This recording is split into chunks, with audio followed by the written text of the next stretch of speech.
Assalamualaikum warahmatullahi wabarakatuh. Perkenalkan, nama saya Eva Lelatunuria. Saya dari PGMI 5A, mahasiswa IPMAFA.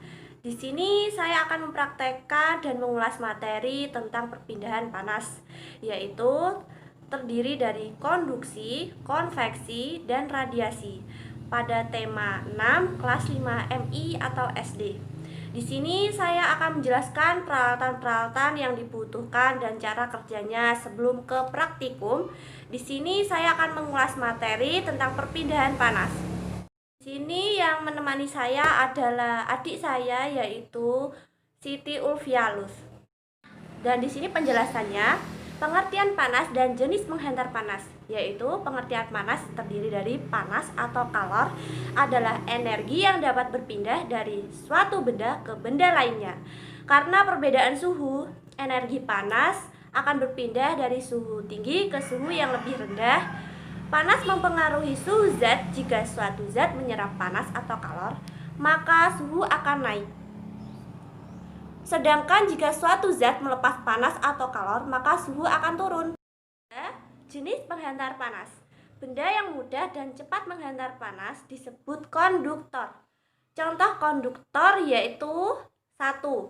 Besi, 2. Aluminium, 3. Tembaga, 4. Setrika. Benda yang sulit dan lambat menghantarkan panas disebut isolator. Contoh isolator yaitu kayu, plastik, karet, kain. Nah, macam-macam perpindahan panas yaitu ada konduksi. Konduksi adalah proses perpindahan kalor tanpa disertai perpindahan zat perantara. Konduksi umumnya terjadi pada benda padat. Dalam konduksi yang berpindah hanyalah energi saja, yaitu berupa panas. Kedua, konveksi adalah perpindahan kalor melalui zat penghantar yang disertai dengan perpindahan zat perantaranya. Pada umumnya, zat penghantar yang dipakai berupa zat cair dan gas. 3. Radiasi. Radiasi adalah perpindahan kalor tanpa memerlukan zat perantara. Nah, contoh-contoh konduksi, konveksi, dan radiasi dalam kehidupan sehari-hari yaitu konveksi yaitu setrika listrik. Peristiwa konduktor yang terjadi yaitu setrika listrik akan memindahkan panas dari sumber panas berasal dari energi listrik yang dipakai dan di mana panas berpindah melalui logam yang merupakan konduktor. Kedua, mengaduk kopi atau teh panas dengan sendok logam. Peristiwa konduksi yang terjadi yaitu panas berpindah dari air ke seluruh sendok logam, sehingga ketika kita menyentuh ujung logam tersebut akan terasa panas. Ketiga, melelehkan mentega. Peristiwa yang terjadi di mana panas dari api akan berpindah ke mentega melalui wajan yang terbuat dari logam sehingga lama-kelamaan akan meleleh. Kedua, konveksi. Contohnya, merebus air. Peristiwa konveksi yang terjadi yaitu air sebenarnya merupakan perantara perpindahan panas dari api ke panci. Air yang lebih panas terlebih dahulu adalah air yang bagian bawah akan naik dan air yang di atasnya akan turun. Begitu seterusnya konveksi terjadi pada saat merebus air. Kedua, es batu. Es batu yang mencair di dalam air panas.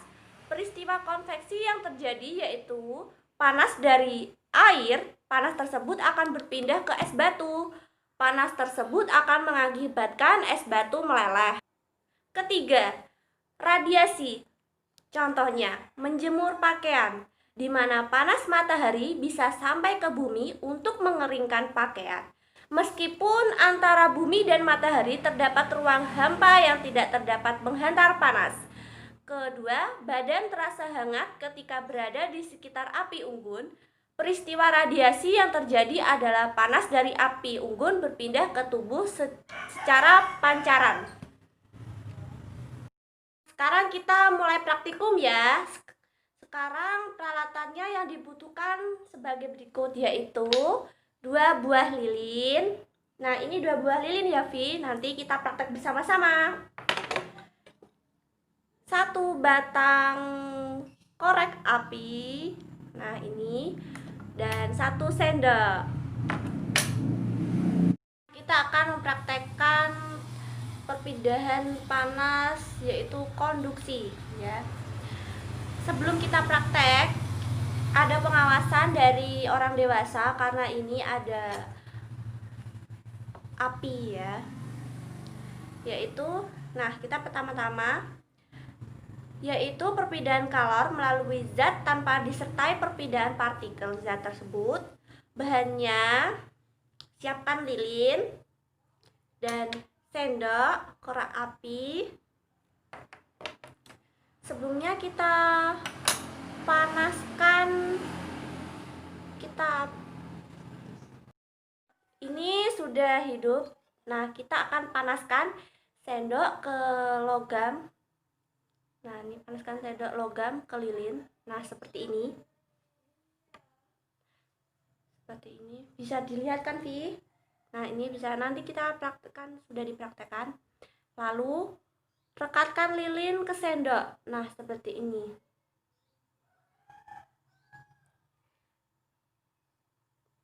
Tekatkan lilin ke sendok dan lilin ini akan mulai meleleh dan menetes.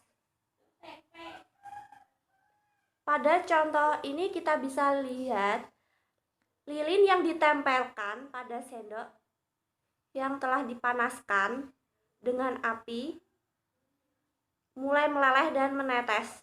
Nah, ini mau menetes ini. Ini disebabkan kalor yang bersumber dari api tersalur pada sendok, sehingga lilin yang ditempelkan pada sendok menjadi meleleh. Inilah yang dinamakan perpindahan kalor dengan cara konduksi. Yang kedua yaitu konveksi prakteknya, yaitu perpindahan kalor melalui zat disertai perpindahan partikel zat tersebut. Perpindahan kalor secara konveksi terjadi pada zat, cair, dan gas. Nah, kedua itu perpindahan panas jadi konveksi. Lilin ini kita akan kerok, ya. Cara itu bahasa Indonesia kerok. Nah, setelah sudah dikerok ini jadinya, ya. Kita tempelkan lagi kepingan lilin ke sendok. Posisikan kepingan lilin di sekitar 3 cm di atas api. Nah, di sini, ya. Ini akan meleleh nantinya. Udara panas dari pembakaran mengalir ke atas. Kepingan lilin ini akan meleleh karena terkena udara panas. Sendok juga menjadi panas karena terkena udara panas. Contohnya ini, panas mengalir bersama udara yang bergerak.